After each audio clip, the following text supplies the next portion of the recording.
He sent the invitation with a smile that held more cruelty than kindness.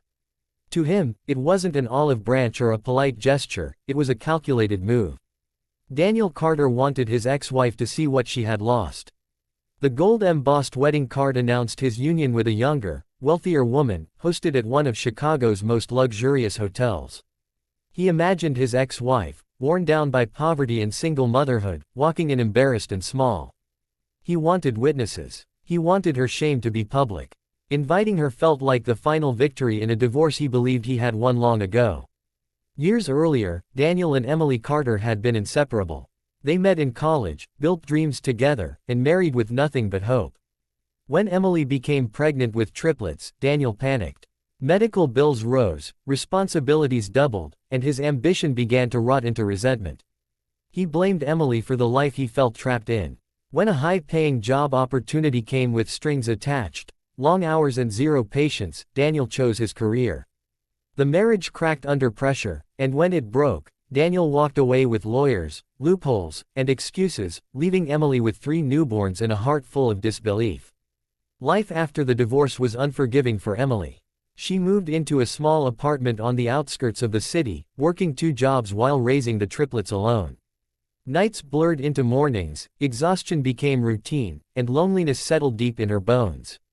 Daniel paid the bare minimum in child support and disappeared from their lives, claiming work demands.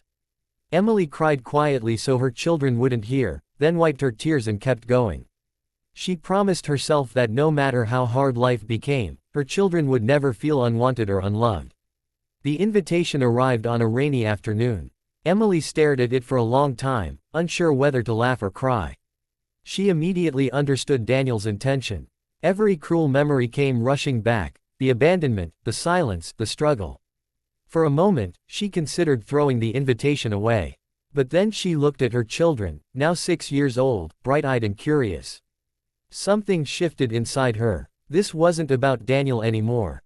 This was about closure, dignity, and showing her children that strength didn't always look loud or angry. Sometimes, it arrived quietly, dressed in grace. What Daniel didn't know was that Emily's life had changed in ways he never imagined. 2 years earlier, one of the triplets had collapsed at school. At the hospital, a rare genetic condition was discovered, one that required expensive treatment. A research foundation took interest in the case, and Emily worked closely with doctors, providing detailed observations that helped advance their study. Her dedication caught attention. Eventually, she was offered a position as a consultant for pediatric medical research. It paid well, very well. Emily had rebuilt her life silently, without announcements or revenge. The wedding day arrived wrapped in elegance. Guests filled the ballroom, dressed in designer suits and shimmering gowns. Daniel stood proudly beside his bride, basking in admiration. Every detail screamed wealth and success. He scanned the room occasionally, waiting. He imagined Emily arriving in a modest dress, perhaps alone, perhaps late. He rehearsed sympathetic smiles and hollow politeness. He wanted her to feel small. As the ceremony neared, whispers rippled through the crowd. Heads turned toward the entrance. A sudden hush fell over the room. Outside, a sleek black limousine rolled to a smooth stop. The driver stepped out and opened the door. Emily emerged first, composed and radiant in an elegant navy dress. Her posture was confident, her expression calm. One by one, the triplets stepped out beside her, dressed immaculately, holding her hands.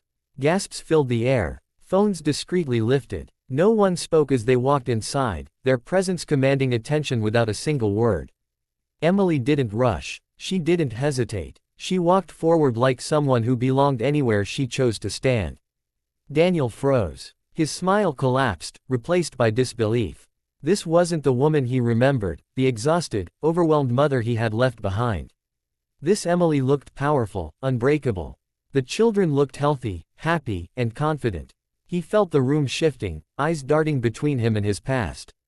Murmurs spread like wildfire. His bride noticed his unease, her smile faltering. Emily met Daniel's gaze briefly, offering a polite nod. No bitterness, no anger, just calm acknowledgement. That, more than anything, unsettled him. During the reception, guests approached Emily with curiosity and admiration. They complimented her children, her poise, her strength.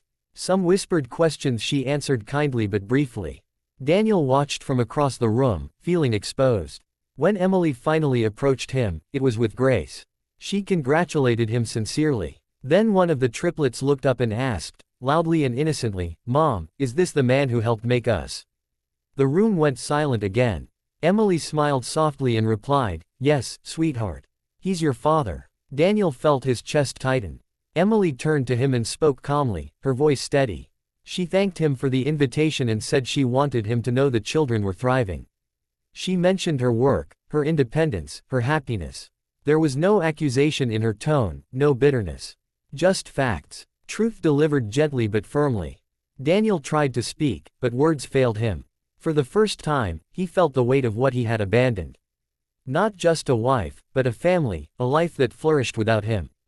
Emily left shortly after, the limo waiting once more. As it disappeared down the street, the celebration inside felt hollow to Daniel. Applause resumed, music played, but something fundamental had shifted. His victory had turned to ash. He hadn't humiliated Emily, he had revealed himself. In trying to shame her, he had exposed his own emptiness. That night, while guests toasted love and success, Daniel sat quietly, haunted by the image of a woman who rose without revenge and children who shined without resentment.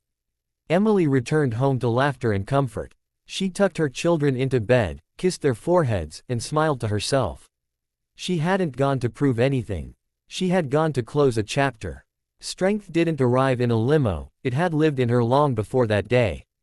And as the city slept, Emily rested peacefully, knowing she had already won something far greater than pride, self-respect, resilience, and a future built on her own terms.